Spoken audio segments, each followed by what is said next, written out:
I've been a guest speaker at multiple programs around the country that are initiated in the private sector that have had enormous results in terms of bringing people out of poverty, in terms of putting people on the trajectory for success in our society. And the government helping to coordinate and synergize those programs is going to be, I think, much more helpful than what we've done over the last many decades, which is basically find a way to keep people in a dependent situation. And that's not America. Yes? Dr.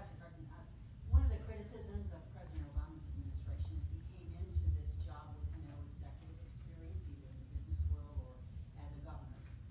What prepared you in your background for this job, and how would you counter that criticism in your circumstances? Okay. The question being, people criticize President Obama for not having any executive experience and the kinds of things that are necessary for the job of president. And they say the same thing about me. How would I counter that argument? Thank you for asking that question. She's not a plant.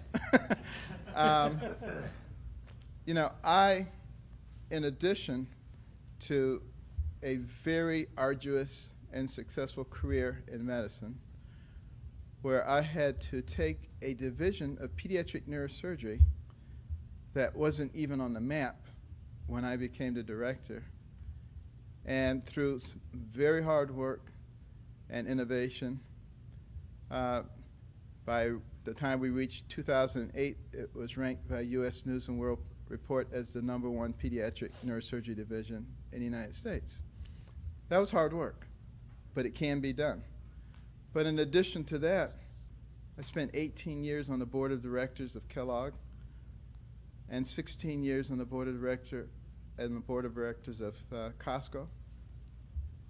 I was the chairman of the board of Vaccinogen, biotech company. My wife and I started a national scholarship program.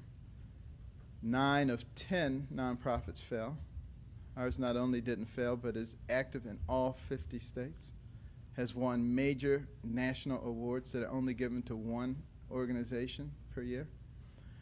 So obviously, in order to do all those things, you have to be able to do more than just medicine.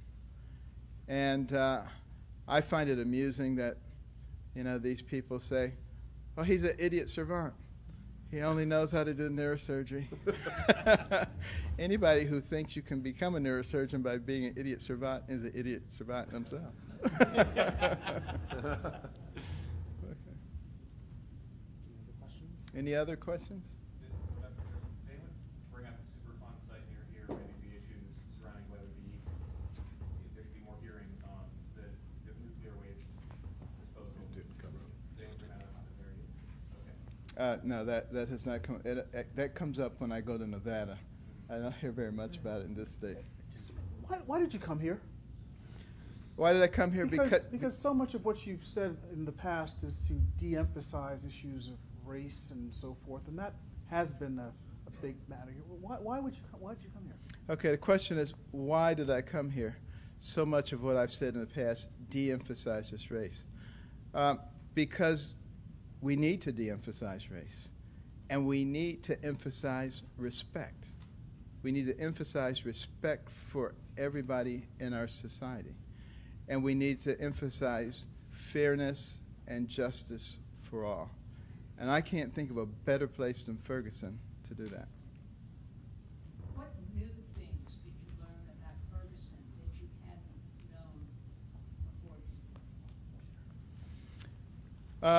That is a very subtle question. What new things did I learn that I didn't know before? I think I knew all the things that I just talked about, but it has a much deeper impact when you actually talk to the people themselves.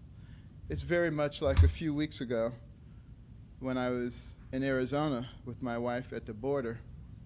I'd heard all kinds of things about the border, but until I actually witnessed it myself, the impact didn't hit me in terms of the fact that we don't have any border security. It's zero. and that the federal government does nothing to help protect our people from influx. And I'd heard such things before, but I didn't really realize it. I guess it really hit home for me when I saw the expanses of fence. These are the kind of fences that, as a kid, would barely slow us down. But and in one area, they had cut a big hole in the fence, and they put some barbed wire across it. That's supposed to stop somebody. So the cameramen who were with us, they wanted to shoot us from the Mexican side, and they went through right there.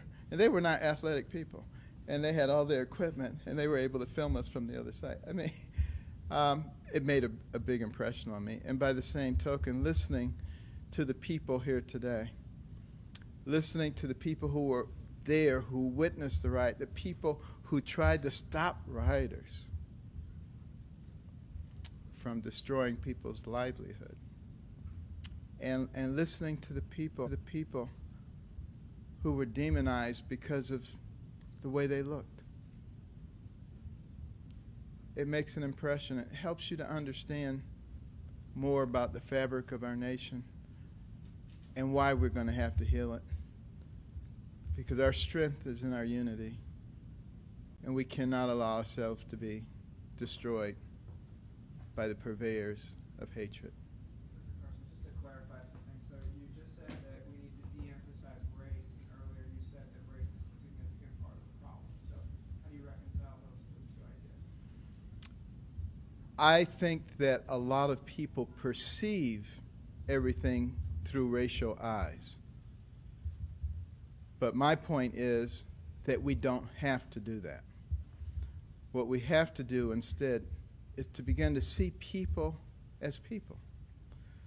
You know, as a neurosurgeon, I operated on people from every part of the world. Why was I able to do that successfully? And somebody from China versus somebody from Africa versus somebody from Somalia, somebody from South America, somebody from Kansas. Because their brains are all the same. That's what we need to emphasize, because that's what makes a person who they are. Last question. Are there any other questions? Do you think the city of Ferguson should be negotiating a consent to Justice Department, or do you think that that's federal overreach and that the DOJ shouldn't be here doing this? Well, you know, should the DOJ be here, or is that sort of overreached? And a consent decree, is that something that should be going on? That did come up in our conversation, and some of the citizens here felt that on balance it was probably more hurtful than helpful to have Justice Department involvement, that these things could be handled much better at the local level, and they have been handled at the local level, and people have gotten to know each other, and I could see the affection that they have for each other. And it's so important in our nation that we begin the concept of civil dialogue. Instead of getting into our respective corners and hurling hand grenades at each other, learning how to sit down and put our issues on the table, because we will generally find that we're not as far apart as we think we are. You know, America is a great nation. And it can be so much greater if we stop fighting each other and use our God-given intellect to make it a place where there truly is liberty and justice for all. Thank you. Thank you.